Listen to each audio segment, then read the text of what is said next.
So for this part two, continuing with my night terrors that I was having, they just kept getting worse and worse and worse from me getting sexually assaulted by a shadow person. The second dream that I had, I remember my son was standing in front of me and I was sitting on the couch and I started punching him. And my son is like 7 years old. And in the dream, I'm just hitting him and he's blocking every punch that I'm throwing at him.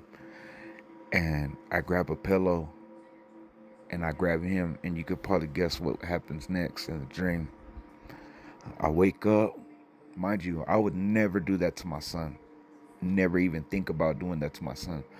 I had this dream. I couldn't control what I was, dreaming about at night.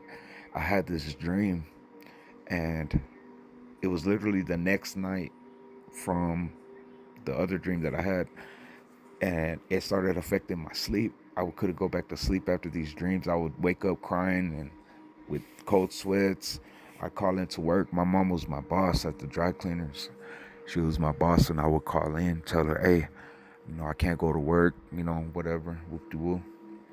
And the next dream I had, I was, so the barrio that I'm from, Barrio Guadalupe, there's a flea market literally right, there's a bridge and then there's a flea market. Me and my homies used to walk there all the time. So I'm having this dream and it felt so real. Me and my homies were at the flea market selling some boosted speakers, and we get money, and my homeboy's like, let's go, hit another lick, we'll come back, sell some more shit. And I'm like, nah, bro, I'm trying to go home, whatever. I lived with my grandma growing up. So I was like, I'm gonna go home.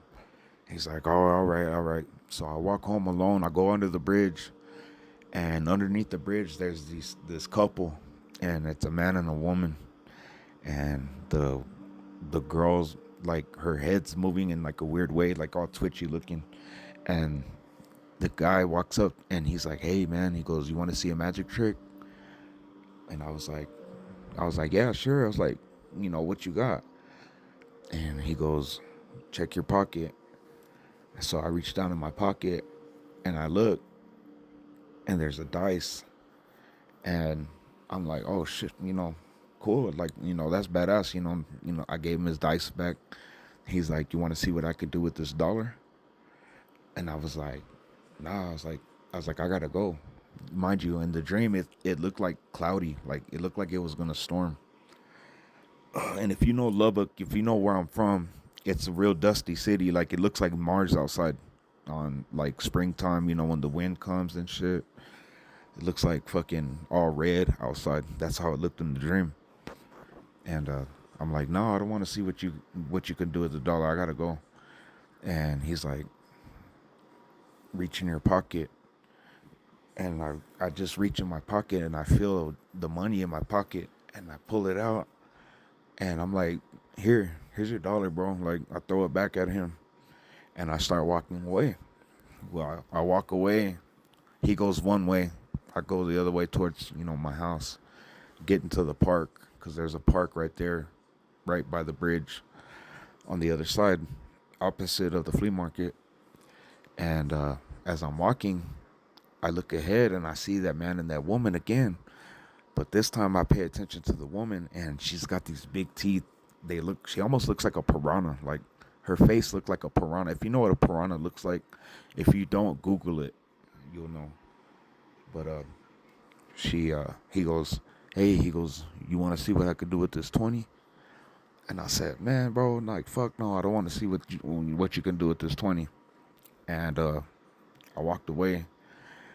Well, as I'm walking away, I look on the ground and there's a $20 bill, and I snatch it up, and I turn around and I'm like, "Say, fool, like, here's your money. Like, I don't want your magic, like."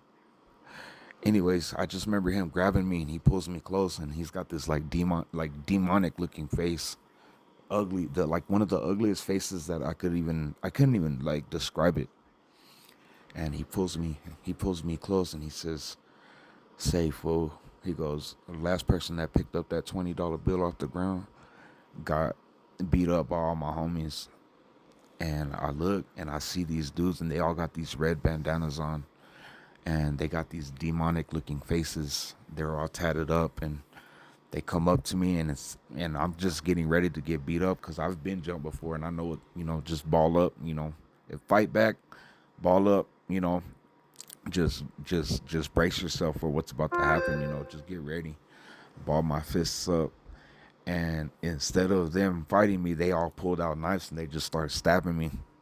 And I wake up and I'm like, damn, like that's like the fourth or fifth dream that I had. I had another dream too about my son that I forgot to mention. He was pulling a string. He was pulling like a shiny thing, like aluminum foil. He was pulling it out of his throat, and as he was pulling it out of his throat, it like became bloody. And I was just having these crazy dreams. And I was waking up at 3 o'clock.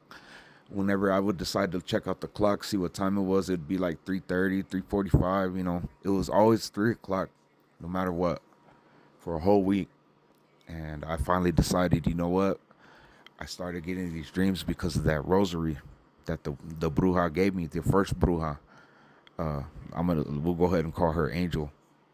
So I decided to get rid of Angel's rosary, and I'll save that story for part 3.